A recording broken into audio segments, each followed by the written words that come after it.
Canto 26. Summary. The travelers walk alongside the wall of flame that engulfs the seventh terrace, where the vicious habit of lust is purged.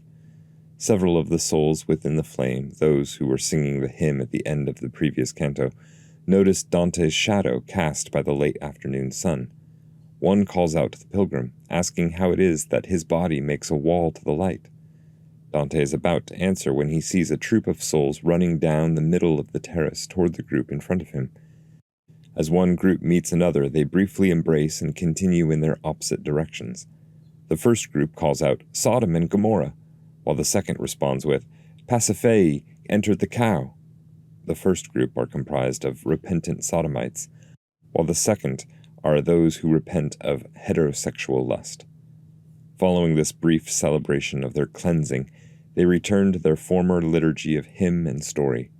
Dante returns to the soul who had spoken to him before, explaining his journey. The souls are struck with wonder.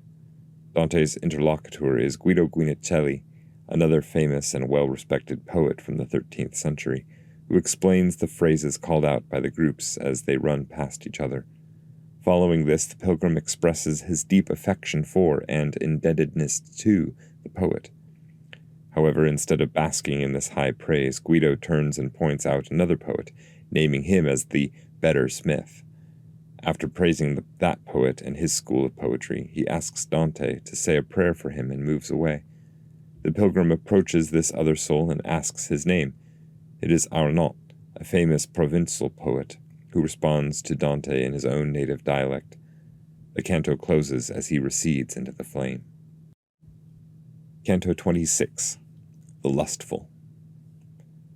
While we were thus going along the edge, one after the other, my good master often said, "Watch, let my warning serve you." The sun was striking me on the right side, and already all the west, shining bright, was changing its aspect from blue to white. And with my shadow I made the fire seem still more scorching, and even to this sign I saw many shades going by pay heed. This was the cause that gave an opening for them to speak of me. They said, "This one seems not to have an unreal body." Certain ones, as far as they were able, then came toward me, always taking great care not to come out where they could not be burned. "O you who go forth behind the others, not from slowness perhaps, but reverence, answer me who burn in both thirst and fire. Nor just for me is your answer needful, for all these thirst more for it than Indos or the Ethiops do for cold water. Tell us how it is you make of yourself a wall to the sun, as if you had still not yet entered within the net of death."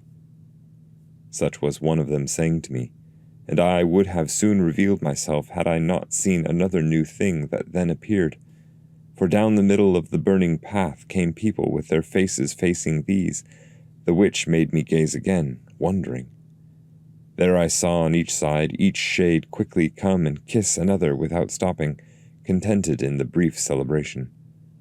Thus within their darkened ranks the one ant nuzzles itself with another, perhaps to inquire of their way and their fortune.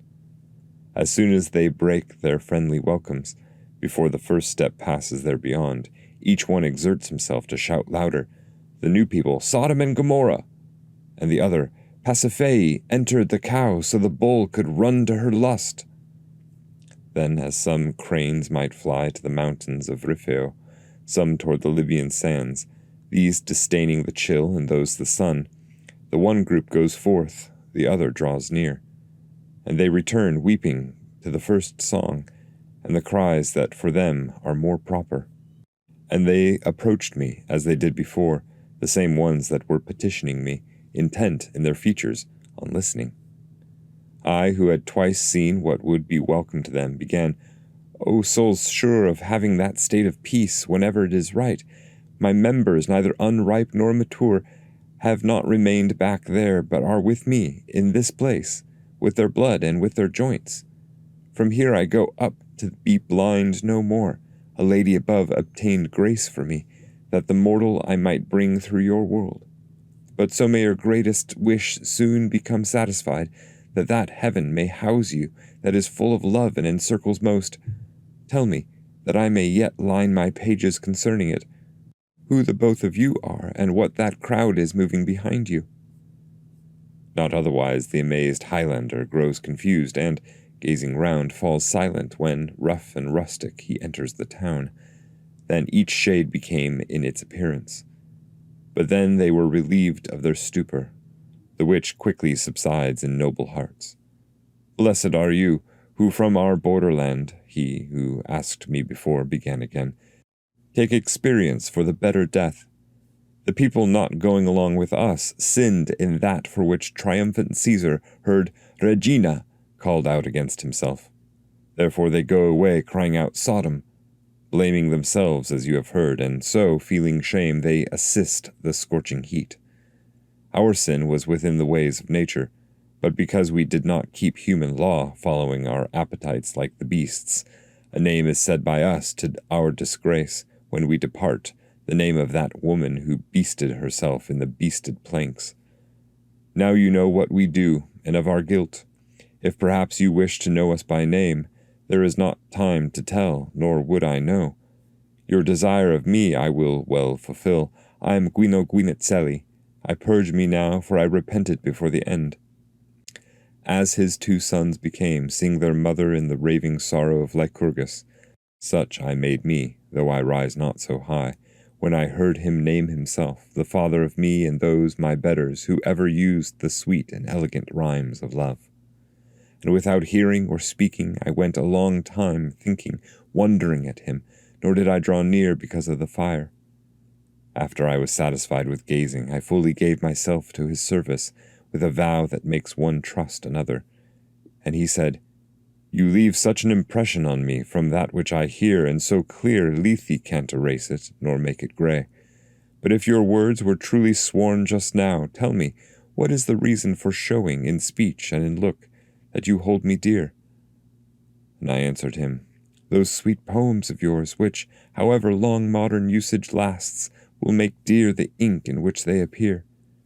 "Oh, brother," he said, "this one I make clear to you," pointing to a spirit ahead, "was the better smith of maternal words. His verses of love, his romantic prose, surpass all. Let the fools have their own say, who think that one from Limoges is best. They set their faces on fame more than truth, and thus they fix their opinion before they've listened to either art or reason. So did many elders with Guitone, with cry upon cry, praising him only, until the truth prevailed with most people. Now if you have such ample privileges that you are allowed into the cloister in which Christ is abbot of the college, say to him a paternoster for me, as much as needed for us in this world, where the power to sin is ours no more." Then perhaps to give place to another drawing near, he vanished into the flame, as fish in the water dive to the floor. I went forward a little toward the one he showed me, and told him that my desire was setting a gracious place for his name. And he began to say liberally, "Your courteous demand so pleases me, nor can nor will from you myself I hide. Owl not I am, who weeps and goes singing, pensive past madness I see, jubilant the hoped-for joy before me I behold. Now you I beseech by that power that to the top of this ladder guides you, my sorrow sometime bring to remembrance." Then he hid in the fire that refines them.